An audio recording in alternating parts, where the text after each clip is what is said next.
오늘은 10200 헌신 예배입니다.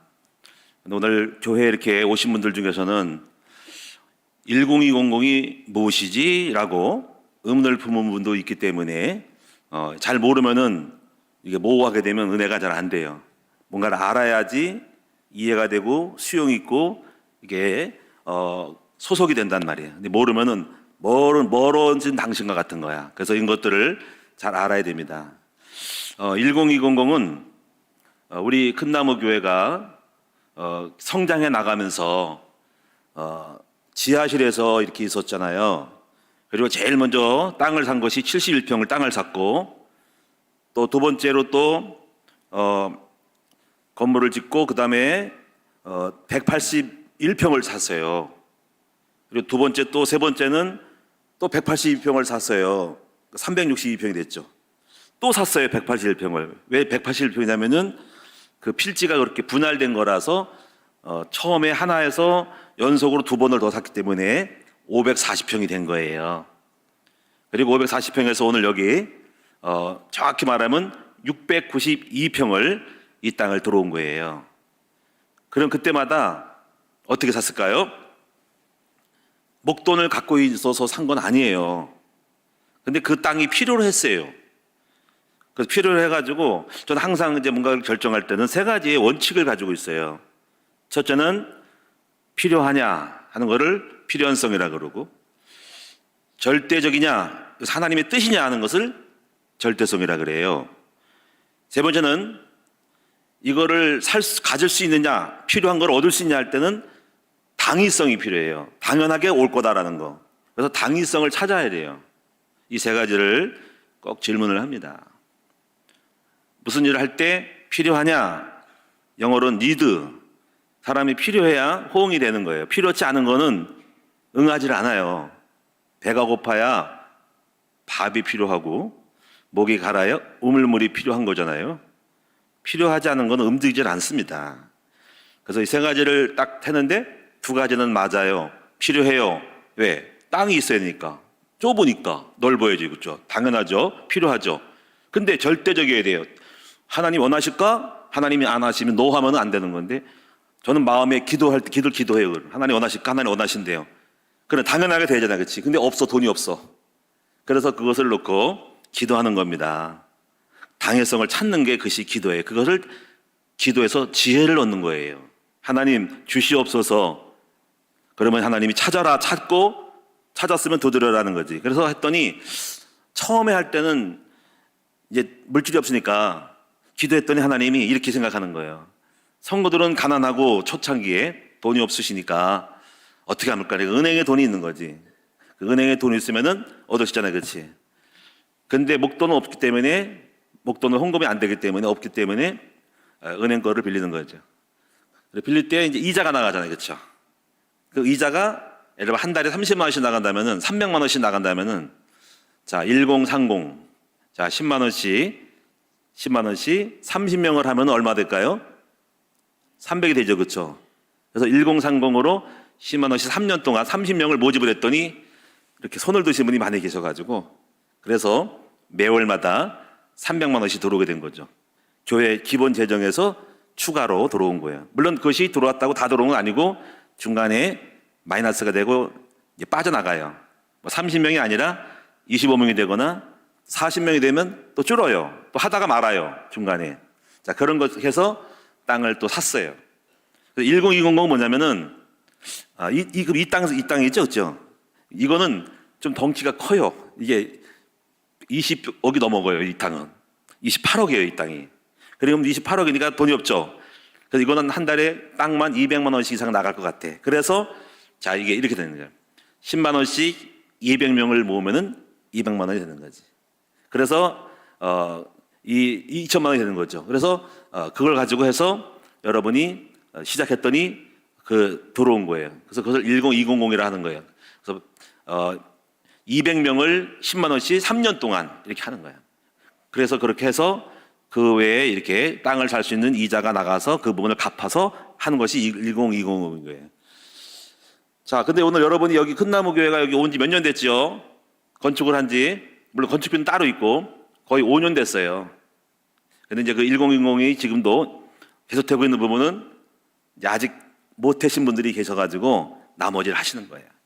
자, 다 완결되면 오늘 종집을 찍어야 되겠죠. 엔딩을 해야 되겠죠.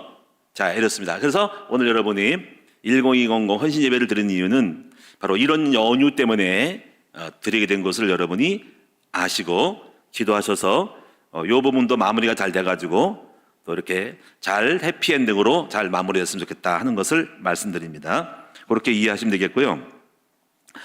오늘 전 여러분에게 이 민수기 14장 26절 38절을 통해서 이런 생각을 해봤어요. 우리가 새해를 얼마 안 남겼어요. 현재 지금 12월 14일, 15일이죠. 그렇습니다. 보름밖에 안 남았잖아요. 그렇죠? 근데 이런 생각이 드는 거예요. 우리 성도님들이 광야에서 머물면 안 되는데 빨리 가나안으로 들어가야 되는데라는 생각을 한 거지. 그래서 광야에 머물면 안 돼. 왜냐면 저도 광야에 머물렀거든. 광야는 응답도 없고 광야는 늘 싸워. 광야는 늘 다퉈. 그리고 늘 원망하고 불평하고 정처가 없어. 안정이 안 돼. 이리 갔다 저리 갔다 하고 삥삥 돌아. 삶이 유동적이야. 고정 수입이 없어요. 만나 매출하기 먹어요. 하루하루 살아요. 그게 좋은 게 아닙니다. 하루하루 사는 게 좋은 게 아니에요. 고정적으로 나무를 심어 나무에서 농산물을 거두고 거기서 수확을 거두는 고정적인 나무가 있어야 되거든요. 밭을 가지고 농사를 경작을 해서 계속 먹어야 되는데 밭이 없어가지고 어디서 남에게 빌려가고 늘 누가 도와주는 인생은 그것은 광야 인생이에요. 그렇죠? 그래서 우리가 여러분이 오늘 제가 이 말씀드린 이유는 뭐냐면은 여러분이 광야에 머물지 말고 광야를 떠나 가나안 땅에 들어갈 수 있는 여러분이 됐으면 좋겠다라는 마음으로 이 말씀을 드리는 것입니다. 그래서 우리 인생은 두 개의 인생이 있는 거죠. 그러면 저도 옛날에는 광야의 인생이었죠. 지난 날들 그래서 알아요. 광야가 뭔지. 늘 돈이 딸리고 늘 원망과 불평이 오고 늘 싸워요. 부부끼리 늘 싸우고 뭐 이혼 직전까지 갔죠. 뭐. 자, 폭력 전가가 될 뻔했죠. 폭력 전가. 주먹질도 하고 쌍욕도 나오고 울그락불그락하고 사니 안 사느니 하고 집 나가기도 하고 막 울음소리가 나고 소리가 벅벅 나고 문짝에 날아가고 막 날아가는 겁니다. 막 칼도 오고 막 칼도 죽이라고 오고 막 그럽니다. 태권도가 나오고 막 격투기가 나오고 막 그럽니다. 어쨌거나 이런 것들은 좋지 않기 때문에 혹시라도 오늘 성도님 가운데서 한 해를 보내면서 광야에 있는 특징의 이걸 알고 여기를 벗어나서 가나안 땅에 들어갈 만한 하나님의 사람이 되시기를 주님의 이름으로 축원합니다. 그럼 첫째로 광야 생활이란 무엇일까요? 자, 정리를 해봅시다. 여러분도 겪으셨지요? 그리고 이스라엘 민족이 오늘 본문에 보면은 여기 하나님께서 이스라엘 민족이 원망하고 불평했더니 광야에 너 들어가 있어라. 나오지 말고 거기서 너 40일 동안 불평 원망했으니까 1년으로 쳐서 40년 동안 강야에 있고 거긴 있어라는 거죠. 네가 원망 불평하는 말을 내가 들었다. 이 악한 너희들은 좀 문제가 있다. 여기서 살아라 하고 그렇게 되는 거예요. 그리고 이제 광야에서 그냥 인생의 종말을 가진 거죠. 더 이상 발전이 안 된 거죠. 그래서 오늘 여러분이 평생도록 원망 불평하고 광야에 있는 인생으로 세월을 낭비하면 안 돼요. 우리 인생이 얼마나 짧습니까? 그렇죠? 우리는 빨리 가나안 땅에서 정복하고 다스리고 복을 받는 여러분 되셔야 하는 거예요.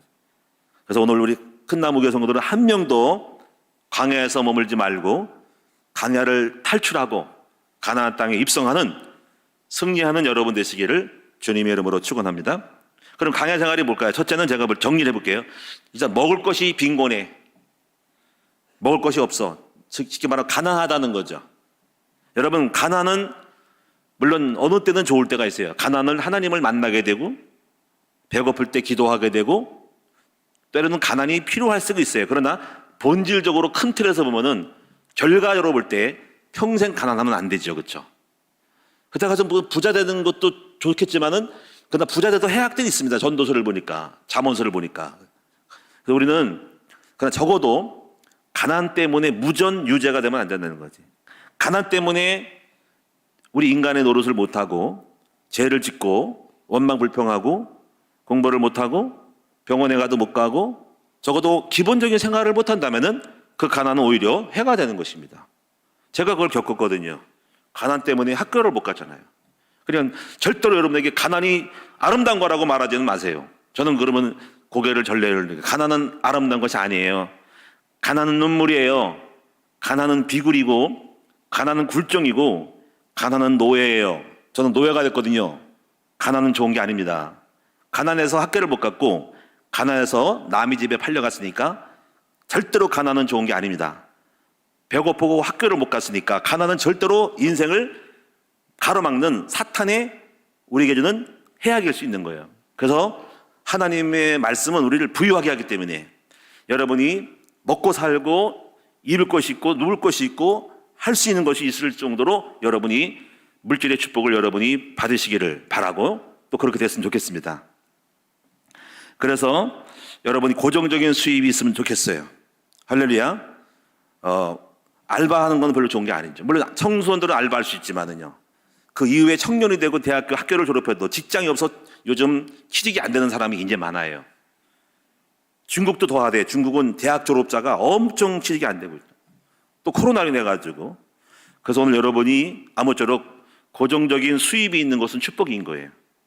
고정적으로 매달 수입을 얻을 수 있는 사람, 뭔가에서 나오는 거, 직장이든 회사든 상가 빌딩이든 월세 임대료든 고정적인 것이 있을 것이 되도록 그렇게 만들어야 됩니다. 그것이 바로 나무를 심어 나무에서 계속 열매를 거두는 건데 나무가 없으면 안 돼. 그래서 여러분이 옛날에 제가 초창기 때 교회 개척할 때 경제에 대해서 조금 은혜를 받은 게 뭐냐면 부자 아빠와 가난 아빠 그분이 쓴 책에 좀 종잣돈 만드는 거 요게 굉장히 은혜를 받았대요. 왜냐면 교회도 옛날 가난했거든요. 교회도 월세살이 했잖아요. 지하실에서. 여러분 우리는 지금 현재 땅을 갖고 있잖아요. 그렇죠?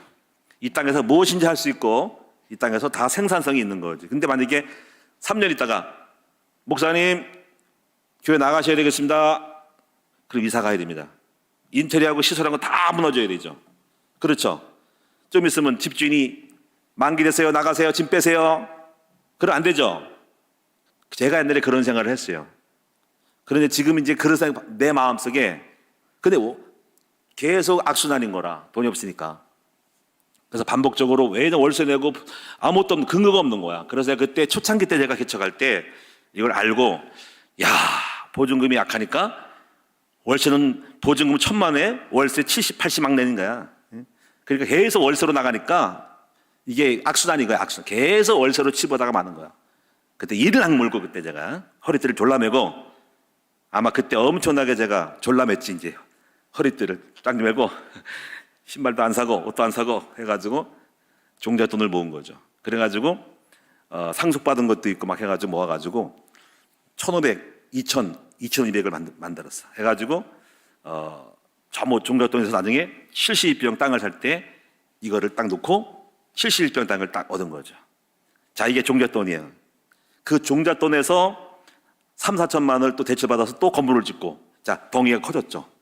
그것이 또 종잣돈 돼가지고 부풀어져가지고 3억을 만들어서 181평으로 간 거잖아. 그죠? 그 종잣돈의 원리가 중요하다는 거죠. 그래서 지금 여기까지 왔어요. 제가 이 얘기를 하려는 건 아니고 여러분이 이제 이런 강야의 생활은 그게 없는 거라 맨날 하루하루 사는 거야. 오늘 여러분이 강야가 청산되기 바라고 여러분에게 근거가 있는 경제가 되기를 축원합니다. 우리 성도들이 고정적인 수입이 있기를 바라고요. 지혜를 얻어가지고 계속 수입이 많이 늘어나고 매달마다 수입을 얻을 수 있는 창출할 수 있는 그런 사업적인 지혜를 꼭 얻으셔야 한다. 직장이든 사업이든 건물 빌딩 임대료든 월세든 뭔가 나와야 한다는 거지. 고정적으로 무슨 펀드든 기타 여러 가지 해서 뭔가 고정적으로 나올 수 있는 것이 돼야 한다. 두 번째는요. 광야의 생활은 늘 다퉈. 늘 싸워. 늘 원망하고 불평하며 삿대질하고 맨날 싸워. 우리 큰나무교도 과거에는 늘 원망과 다툼이 있었어요. 교회 개척할 때 그런 일이 있었어요. 늘 다퉈. 계속 싸워. 계속 싸워. 교회도 싸우고 막 시비 걸고 막 싸워. 참 그때 생각했어. 참 강해하다. 그때 이제 그렇게 되냐 왜 그러냐면 제가 이때 뭘 깨냐면은 교회도 하나의 배야 배. 근데 돛단 배는 작은 배는 몇 사람이 움직이면 흔들려. 이렇게 흔들려 배가. 그렇죠? 흔들려. 배가 한두 명이 움직이면 배가 출렁출렁 하는 거야. 그렇죠? 근데 배가 커졌어 했더니 한두 명이 움직여도 안 흔들려. 지금 그런 상태야. 그래서 끄떡도 없어 이제는. 그렇게 된 거예요. 그게 은혜죠. 그렇죠? 가정도 견고하지 못할 때 거기서 막 흔들려. 그래서 가정이 이탈하고 깨질 것 같고 파괴될 것 같고 무너질 것 같은 거야. 그리고 이 가정과 가문에 있어. 근데 가정도 가문도 지나고 나면은 견고한 배와 같아서 한두 명이 뭐 싸움질하고 해도 그 전체적인 의미는 흔들리지 않는 것이 되는 거죠. 사업도 마찬가지, 교회도 마찬가지. 그리고 오늘날 복음을 깨달은 사람들은 다투질 않죠. 다툼이 있는 거는 교회의 핵심적인 일꾼이 많이 다퉈요.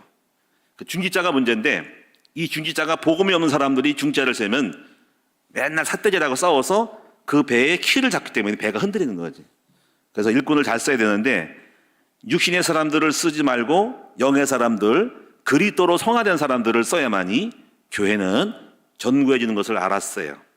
근데 개척교회는 일꾼이 없으니까 이제 복음이 약하니까 그럴 수밖에 없죠. 근데 지금은 이제 거의 안정돼서 우리 큰나무 교회라는 배가 이제 바다일을 깊은 바다일을 잘 항해하는 큰 배가 됐다고 볼 수가 있어요. 그 안에 소란이 있어도 그 배는 갑니다.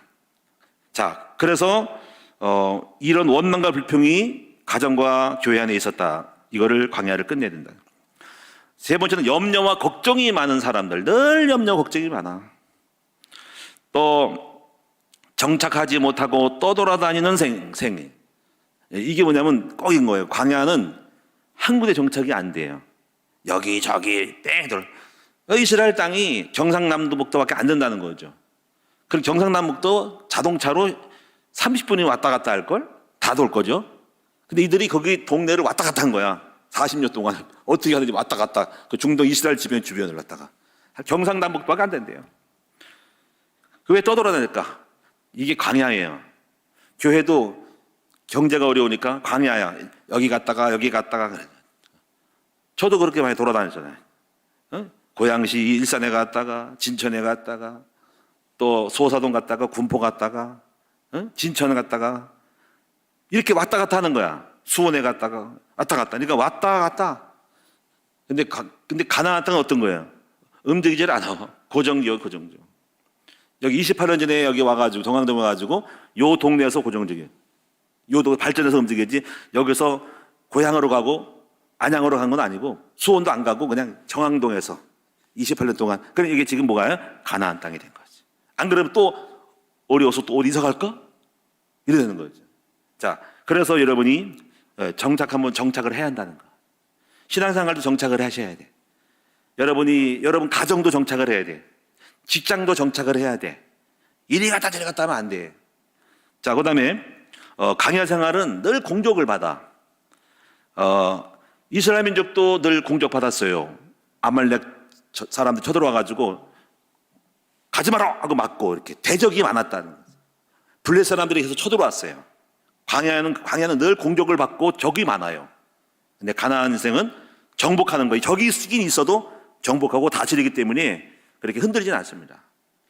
자, 그래서 오늘 여러분이 문제가 많은 것들, 이제 문제가 있긴 있어도 우리 교회에서 문제를 해결할 수 있는 능력이 많이 있고, 교회 얼마나 문제가 많겠습니까? 몇백 명이 있는 공동체에서 숱한 문제가 나지만은 그 문제는 세 발의 피야. 이제 여러분이 조족지혈이라는 거지. 여러분이 아무것도 아닌 거야. 왜? 이제 하나님이 큰 나무가 되기 때문에 옆에서 찌르는 것도 있어도 문제는 안 되는 거죠. 강야의 인생은 문제가 있기 있어도 별 문제가 없는 사람이 되는 것이죠. 그러면 강야 생활하는 이유가 무엇일까요? 이제 여러분이 어떤 이유가 있을까? 몇 가지를 보시면 첫째는 원망이야. 원망. 27절에 보니까 여기 20절에 나를 원망하는 이 악한 해중에게서, 원망은 악한 거야. 야, 원망하는 이 악한 해중에서 내가 언제까지 참으랴? 하나님은 원망하면 참지 못해. 여러분, 원망이 뭘까요? 원망은 국어사전을 보니까 이렇게 말씀했어요. 못마땅하게 여기고 탓하거나 불평을 품고 미워하는 것이래요. 못마땅하게 여기고 남을 탓하고 불평을 품고 미워하는 것이래요. 그러므로 하나님을 원망하는 자는 하나님을 못마땅해 여기는 거예요. 그리고 미워하고 그리고 불평을 하나님 앞에 품는 거예요. 이게 얼마나 악한 것입니까? 28절에 보니까는 하나님은 원망하는 사람을 다 귀로 듣고 계시대요. 오늘 여러분이 혹시 하나님 어디 있어? 뭐 기도 무슨 응답이죠? 내가 신앙생활 10가지 지금까지 새벽기도도 하고 헌금도 하고 11조하고 다 했는데 봉사했는데 뭐야? 하고 이렇게 원망하는 마음을 보면 하나님께서 기분 나쁘죠. 안 좋게 여기십니다. 여러분이 오해잖아요. 하나님 여러분이 왜 복을 안 주겠습니까? 여러분 자신이 변화가 안 되거나 그릇이 안 돼서 그렇지 절대로 하나님은 여러분을 버리는 분은 아니거든요. 하나님 오해하면 안 돼요. 그래서 원망은 뭐냐면 일종의 심리적인 도피라는 거예요. 어떤 심리학자는 원망은 일종의 심리적인 도피다. 자신의 실패와 잘못을 누구의 탓으로 돌림으로 자신을 마음의 위로를 삼는 변칙적인 어떤 심리 도구라는 거죠. 상대성을 가지고 안 그러면 자기가 괴로우니까 자기가 탓하니까 그걸 직면해야 되거든요. 잘못된 것에 자기가 직면해가지고 쓰라린 가슴을 안고 자기 상처를 치워야 되는데 자기 도피야. 왜? 남에게 돌림으로 자기 상처를 이장하는 거지. 그래서 상대방으로 하여금 하나의 화살을 돌림으로 하면서 내 상처를 다른 쪽으로 편승해 가는 일종의 도피처가 원망인 거예요. 사업이 안 되면 당신 때문에 하고 자기 자신을 직면하지 못하고 너 때문에 돌림으로 일종의 거기에 편승해 가는 거죠. 그래서 이것은 마치 이렇대요. 그래서 남을 원망하는 것은 일종의 영혼에게 마약 주사를 놓는 거래요. 마약 주사. 마약 주사가 뭐죠? 아프니까 몰핀, 아편을 좀 놓고 임시로 고통을 원망을 통해 가지고 희석시키고 해소시키는 일종의 마약이라는. 근데 좀 지나고 나면 다시 그것이 자기에 오는 거죠. 근본 해결이 안 되기 때문에. 그리고 더 심한 부작용을 할 수가 있다. 원망을 들은 사람은 그 사람은 또 원망을 듣고 또 거기서 또 확장을 시켜요. 왜 내 탓이냐, 네 탓이지 하고 싸움이 일어나면서 원망은 확전을 시킵니다. 네 탓, 내 탓 공방하다가 집안, 친정 또 시댁까지 끌어당기면서 다 지금 이 싸움이 벌어지는 거예요. 네 부모님이 너를 낳냐? 네 아버지 때문에 그러잖아. 그럼 왜 친정 끌어들이냐고? 왜 아버지 끌어냐고? 이렇게 싸움이 계속 원망하다가 조상까지 걸러가요. 하나님도 포기하는 거죠. 사단이 좋아하는 것이죠. 그래서 원망을 들은 그 사람은 원망한 그 사람을 공격을 하면서 원망을 확대하여서 상처가 커지고 사단이 좋아하는 전쟁이 확전되는 것입니다. 미국의 FBI에 조사를 했는데 연구했더니 범죄자들을 연구했더니 다시 재범하는 사람들의 특징은 뭐냐면 원망으로 가득 차 있다고 해요. 그 원망을 내 탓이요 내가 잘못해서라고 하기보다는 누구 탓이요 하는 사람들은 여전히 갱신이 안 되고 그리고 자기 자신을 회개하는 거 바꾸지 않기 때문에 그런 사람들은 또 재범할 확률이 있다는 걸 알고 있대요. 제 형기를 마쳤지만 절대로 자기 수긍 안 하네. 저는 분명히 요주인물이야. 또 범죄할 거야. 이렇게. 왜? 자기 갱신이 안 되기 때문에. 자기 잘못을 미화하고 자기 자신을 미화하기 때문에. 그래서 그렇게 확률이 또 온 사람들을 보면 원망을 풀지 못한 사람, 해결하는 사람이라는 거죠. 그래서 원망은 뭐냐면 이 세상에 코로나 바이러스처럼 돌아다니는 세상의 전염병이라는 거예요. 원망한 사람은 원망 바이러스에 걸린 거예요. 원망 바이러스. 바이러스 막 돌아다니죠. 알죠, 못죠? 예? 바이러스 막 돌아다녀요. 보이지 않게. 그것처럼 10명의 정탐꾼이 갔다 와서 정탐하고 원망했더니 그 원망의 소리를 듣고 전부 바이러스 걸려가지고 온 백성이 전부 다가 원망 불평이 빠진 거야. 그리고 큰일 났다. 두려워하면서 원망하면서 탓하면서 이제부터 이제 울고 통곡하는 거예요. 왜 우리를 이거로 끌어가지고 우리 다 죽게 생겼지 않냐. 거기는 강대국이라며. 여기는 그 사람 크다며. 우리 약하다며. 우리 메뚜기 같다며. 하면서 이렇게 상대적으로 악평을 땅을 악평하고 안 좋게 여기니까 거기서 막 전염이 돼가지고 온 백성이 다 울고 통성으로 탄식을 하면서 난리 난 거예요. 그걸 보고 하나님께서 보시고 이야 저 10명 때문에 아주 그냥 온 백성이 다 저렇게 됐네. 그리고 이 염려는 원망은 전염병이라는 거죠. 그래서 여러분이 이제 이 원망 바이러스를 이기는 길이 하나가 있어요. 그것은 무엇일까요? 바로 감사 면역력입니다. 이 감사함으로 여러분이 싹 세팅이 되고 감사함이 체질된 사람들은 여러분이 원망이 들어올 수 있는 조건이 돼도 원망을 이길 수가 있어요. 그래서 오늘 여러분이 여러분이 백신을 맞는 복음으로 감사 백신이 여러분에게 다 맞춰짐으로 어떤 경우도 원망하지 않는 여러분 됐으면 좋겠습니다. 원망거리가 실패해도 내 탓이야. 이게 돼요. 내 탓이야. 한번 따라하면 내 탓이다. 내 탓이다. 남의 탓 돌리지 말고 내 탓으로 여기셔야 해요.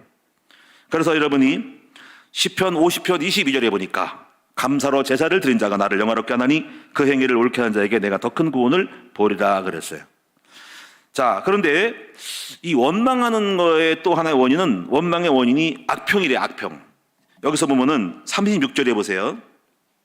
36절, 모세의 보냄을 받고 땅을 정탐하고 돌아와서 그 땅을 악평하여 온 회중이 모세를 원망하게 한 사람, 곧 그 땅에 악평한 자들은 여호와 앞에 재앙으로 죽었고. 그러니까 악평하는 것이 원망을 만들어내는 거예요.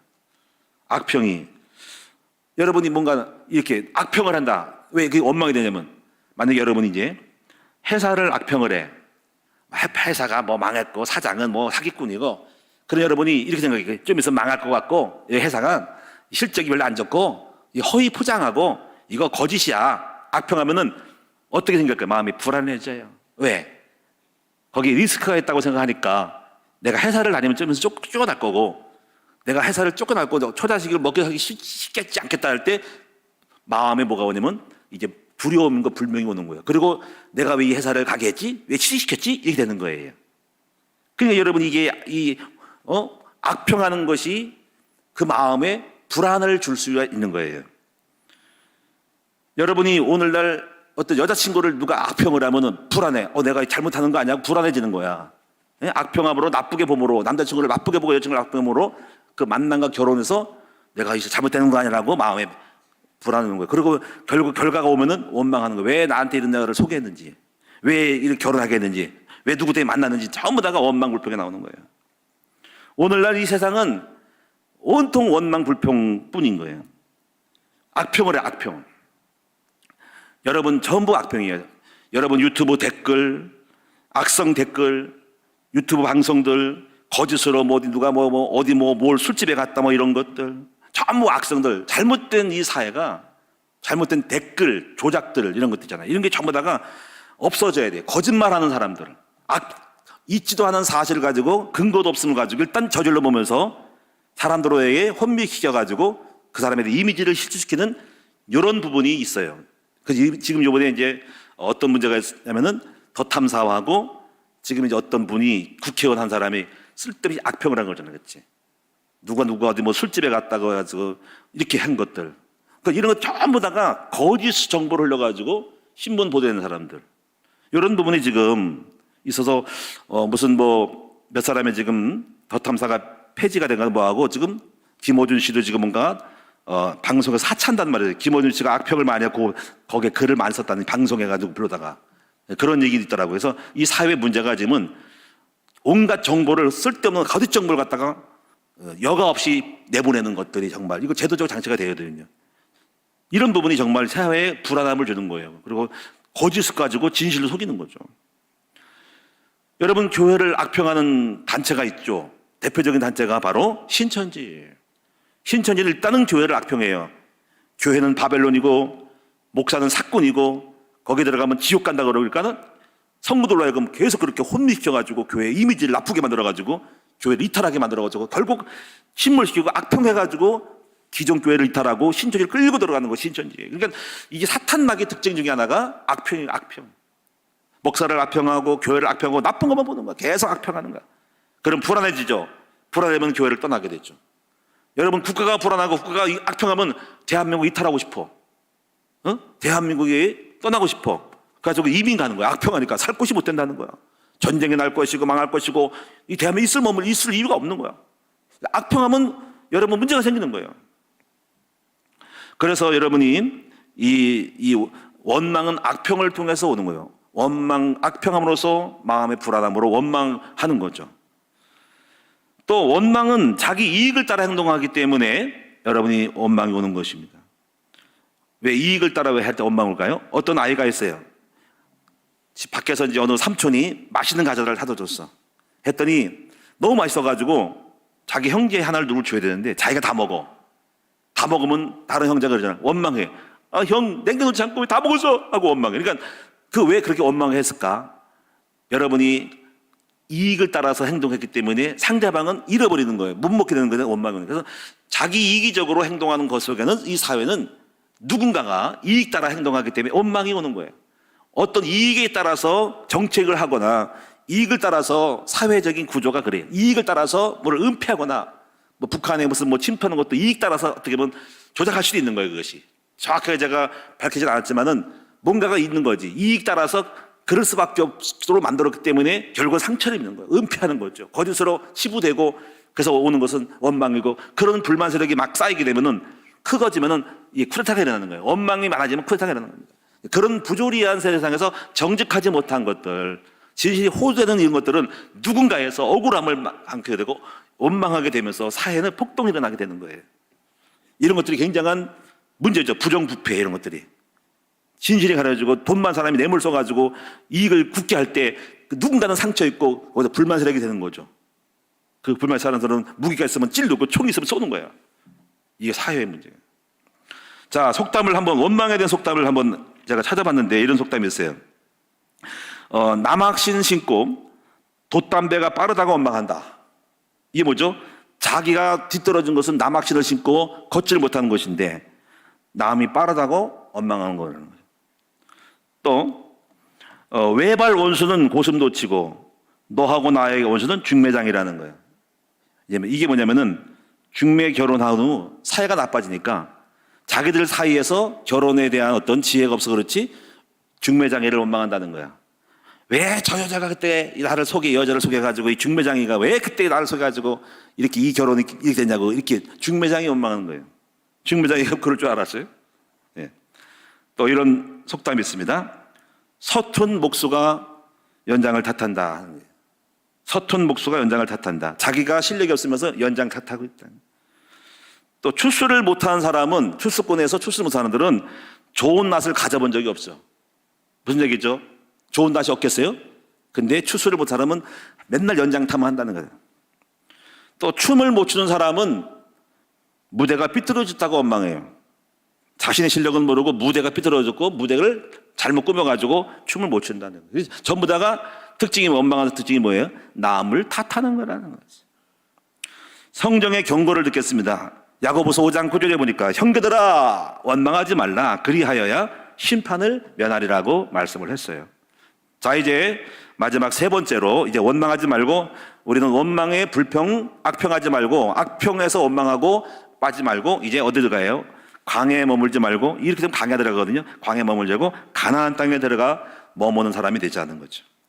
그러면 가나안 땅에 들어가 머무는 사람은 어떤 사람일까요? 저는 첫 번째로 발견을 해야 돼. 첫째, 하나님이 주신 없는 것보다 있는 거 주신 은혜를 발견한 사람이 이런 사람이 가나안 땅에 들어갈 만한 사람인 거예요.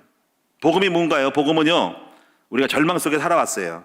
없고 가난하고 없어. 그런데 복음 속에 들어가니까 하나님이 먼저 우리에게 은혜로 주신 것들이 엄청 많아요. 이게 비밀입니다.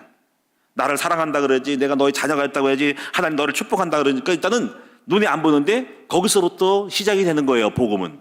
거기서부터 우리가 이대한 마음의 희망의 싹이 타는 거예요. 그래서 첫 번째로 여러분이 하나님께서 내게 이르신 은혜가 너무 많은 사람들, 그거를 발견한 사람이 될 때 거기서부터 그 사람의 가나안의 축복이 정복이 시작이 되는 것입니다. 오늘 여러분이 하나님은 우리에게 너무 많은 걸 줬죠. 바로 예수 믿자 제사함을 주셨어요. 하나님의 자녀가 되게 하셨죠. 그래서 하나님은 우리 아버지가 되셨어요. 그래서 하나님 우리를 버린 것이 아니라 우리는 버렸다고 생각하면 안 돼. 하나님은 나를 사랑하시고 나를 지켜주신다는 거. 나를 포기하는 것이 아니라 여전히 하나님은 나를 기대하고 계시고 그리고 반드시 아무것도 안 보이고 버린 것이 아니고 저주를 준 것이 아니라 반드시 축복하신다는 것을 내 마음에 하나님 아버지의 관계 속에서 회복을 하셔야 돼요. 이걸. 두 번째는요, 여러분이 남의 탓으로 돌리지 말고 내 탓으로 생각을 해야 돼. 항상 뭐든지. 절대로 여러분 남 탓하고 누구 때문에 그랬다고 하면 안 됩니다. 왜 내 탓이라고 될까요? 그래야만 여러분이 발전을 해요. 내 탓에 대해만이 나를 갱신하고 바뀔 수가 있는 거예요. 자기 책임으로 자기를 돌리는 거예요. 그러면 자기가 내가 이게 모자랐어, 내가 못 배워서, 내가 실수했어, 내가 말에 실수해서, 내가 게을러서, 그 자기 갱신하면서, 그래서 그 사람은 발전하지만 남 탓 돌리는 사람들은 남의 것이 남으로 그랬기 때문에 자기 갱신을 안 하기 때문에 발전이 느린 거예요. 그러니까 성공한 사람들은요 항상 자기 탓으로 돌립니다. 세 번째는요 이렇게 생각하고 남의 탓으로 돌리지 말고 자기 탓으로 생각하면서 항상 소망을 가지셔야 돼요. 그 소망의 씨앗, 소망은 씨앗이에요. 작은 것이라도 소망의 씨앗, 소망의 씨앗을 품어야 됩니다. 아주 작은 거라도. 그래야만이 소망의 씨앗을 품을 때 그것이 깊이 품으면 그것이 발화가 돼요. 그리고 믿음에 물을 주고 걸음을 주면은 소망의 씨앗을 품을 때 물을 주고 걸음을 주면 오늘날 때가 되면 싹 자라요. 다시 말하면 0.01%라도 절대로 그것을 긍정화시켜야 한다는 거죠. 그걸 품어야 됩니다. 그래서 여러분이 좋게 모든 걸 봐야 돼요. 제가 이제 그랬거든요. 저도 이제 절망이 많았어요. 원망과 불평이 많은데 불구하고 하나님을 믿음으로 알려면 하나님이 나에게 주신 은혜가 있어요. 그 은혜를 품고 내게 뭐가 오냐면 희망의 싹이 소망을 품게 됐어요. 작은 소망. 그 소망이 아주 작은 거였는데 그걸 갖다가 해서 말씀을 주고 기도했더니 이 싹이 자랐어요. 저는 그걸 소망의 씨앗을 품고 믿음의 걸음을 주고 계속 말씀으로 믿었더니 이것이 싹이 나서 보이게 됐어요. 그리고 오늘날 열매를 맺게 됐어요. 그래서 오늘 저도 옛날에 과거에는 아무런 절망적인 사람인 거예요. 그래서 여러분이 가나안 땅에 들어가게 되는 것입니다. 로버트 술러 목사님이 이런 얘기를 했습니다. 절벽가에 가까이 갔더니 부르셨어요. 절벽가로 오라고. 그래서 글로 끌고 가셨어요. 그래서 가까이 갔더니 또 절벽 끝까지 더 오라 하시는 거예요. 그래서 왜 나를 부르시는가? 끝까지 갔더니 더 가까이 오라는 거예요. 아니 가까이 가면 떨어지네. 더 가까이 오라는 거예요. 더 가까이 갔더니 주님이 나를 밀어버렸어요. 그래서 왜 나를 믿냐고. 그래서 추락을 해서 죽을 줄 알았어요. 죽을 줄 알았더니 내려가다가 날개를 짚고 공중을 날고 있다는 거지. 그때 깨달았다는 거예요. 내가 지금까지 나는 날개가 없는 줄 알았더니 나에게 날개가 있다는 걸 깨달았다는 거야. 그것은 뭘 말하냐면 이 로버트 슐러 목사님이 긍정의 힘을 말하는 사람이거든요. 인간에겐 누구나 절망이라고 하더라도 잠재력이 있다는 거예요. 여러분이 마음에 믿음만 갖고 있으면은 날개를 펴서 여러분이 절망의 속에서도 포기만 안 하면 날개를 펴서 올라갈 수 있다는 것을 말씀드린 거예요. 이것이 여러분 인간에게 누구나 다 끝났다고 생각하지만 끝난 게 아니라 여러분 속에 하나님 주시는 잠재력이 있다는 거예요. 이 잠재력 속에서 포기하지 말고 기도하고 나가면 날개를 펴고 날아다닐 수 있다는 것입니다. 한 음악가였는데 이 사람은 질병으로 반신불수가 됐습니다. 치료를 열심히 했지만은 치료를 받지 못하고 돈을 빌려서 치료했는데 돈이 못 갚아가지고 감옥에 들어갔어요. 그래서 이 감옥 속에 들어가면서 늘 글을 쓰고 끄적였어요. 악보를 오손지에다 썼어요. 했더니 이 사람이 거기서 감옥에서 작곡한 곡들이 유명한 곡이 됐어요. 그 중에 대표적인 것이 바로 메시아라는 것인데 바로 핸델이라는 사람입니다. 핸델은 반신불수로서 이 사람이 병에 걸려서 감옥 가는데 그런 절망 가운데서도 이 사람은 소망을 꿈을 품고 거기서 자기가 할 수 있는 것을 계속 했더니 그 속에서 그것이 바로 깊은 영감 속에 나오는 작품이 돼서 그는 승화하게 된 것입니다. 한 소년이 몸이 병이 들어서 오래 살지 못한다고 그랬어요. 그래서 학교 가는데 운동장 한켠에서 쓸쓸하게 놀지도 못하고 끄적이고 책만 보고 있었어요. 그런데 이 책을 그 문제 속에서 혼자 있다 보니까 책을 많이 읽으면서 어느 날 그 책의 스토리를 읽다 보니까 많이 꿰어차게 됐어요. 그래서 그 친구들이 만나면 이야기를 했더니 이 애를 별명이 이야기 선생님이라고 불렀다는 거예요. 그 소년이 놀라운 책을 하나 쓰죠. 그 책 이름이 바로 보물섬이에요. 보물섬. 그 사람의 이름은 스티븐슨이라는 사람입니다. 여러분 우리는 문제 속에서도 죽을 것 같지만 그 문제 속에서도 희망을 봐야 된다. 오늘 여러분이 이제 2022년도가 보름밖에 안 남았습니다. 여러분 한 해 여러분 원망 불평하는 삶으로서 남 탓하고 원망하는 삶이 아니라 강에 머물지 말고 이제부터 오늘 여러분이 하나님이 내게 주신 은혜를 찾아서 이제 남 탓도 좀 하고 내 탓이라고 생각하면서 여러분을 갱신하기를 게으르하지 않고 여러분 속에 가지고 있는 소망의 작은 씨앗들을 여러분이 심고 키워서 발화하시고 믿음으로 만들어서 키워서 열매 맺는 여러분 되시기를, 그래서 가나안의 축복 속에 영주권을 얻는 여러분 되시기를 주님의 이름으로 축원을 드립니다. 기도하겠습니다. 하나님 아버지, 오늘 광야에 머물지 않는 우리 성도들 되게 하여 주옵소서. 혹시라도 내 마음속에 하늘을 지나면서 혹시 불평과 원망 속에 하나님 원망하고 교회를 원망하고 남편을 원망하고 부모를 원망하고 누군가를 원망하면서 삐지고 있지 않은지를 돌아보면서 이 시간 감사하는 마음을 가지고 원망하지 말고 아버지 정말 남 탓하지 말고 내 탓 돌리면서, 그리고 주신 은혜를 찾으면서 발견하면서 하나님 얼마나 많은 것들을 주시는지를 발견하면서 남 탓하지 말고 내 탓 돌리면서 아버지 소망을 싹을 이제 키울 수 있도록 도와주시옵소서. 그러므로 강야를 떠나는 인생으로 우리 모두가 들어가게 하여 주옵소서. 예수님의 이름으로 감사하며 기도드리옵나이다. 아멘.